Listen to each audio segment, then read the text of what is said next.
जगतसिंहपुर ठारे 76तम जिला स्तरीय साधारणतंत्र दिवस पालित। आज पूर्वाह्न जगतसिंहपुर जिला सदर महकुमार नवकृष्ण चौधरी स्टाडियम ठारे 76तम जिला स्तरीय साधारणतंत्र दिवस महासमारोह रे पालित हो जायछि। ए उत्सव रे मुख्य अतिथि भाବେ जोगदेई माननीय मंत्री खाद्य जोगाण और खाउटी कल्याण विज्ञान और कारीगरी विभाग श्री कृष्णचंद्र पात्र जातीय पताका उत्तोलन करने सह सम्मिलित पैरेड रे अभिवादन ग्रहण करथिले। साधारणतंत्र दिवस रे समस्त जिलावासी को अभिनंदन जणाई मंत्री कहिथिले जे आज सबु भारतीयों पई एक गौरवर दिवस। देशर स्वाधीनता प्राप्ति परे जो महान उपलब्धि आमे हासिल करिथिलु ताहा होला देश को गणतंत्र राष्ट्र भाबे गढ़ी तोलिबा और आज आमे विश्वर सर्वबृहत गणतंत्रर गौरव अर्जन करि पारिछु। सेति पई 26 जनवरी 1950 मसिया आम पई स्मरणीय दिवस। गणतंत्रर आत्मा हेउछि संविधान एवं संविधान रे प्रतिटी नागरिक हेउछि सर्वोपरि। एपरि एक धर्मनिरपेक्ष सार्वभौम गणतांत्रिक साधारणतंत्र राष्ट्र गठन निमंते माननीय मंत्री जातिर पिता महात्मा गांधी,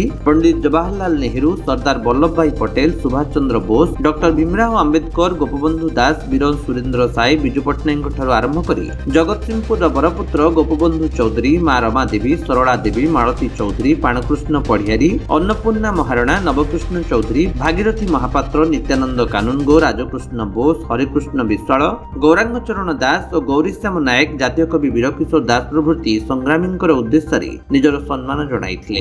राजनैतिक स्वाधीनता, सामाजिक न्याय, गणतांत्रिक मूल्यबोध, धर्मनिरपेक्षता, वैषम्य मुक्त समाज प्रतिष्ठा और मानवाधिकार प्रति सम्मान प्रदर्शन आम संविधानर विशेषत्व।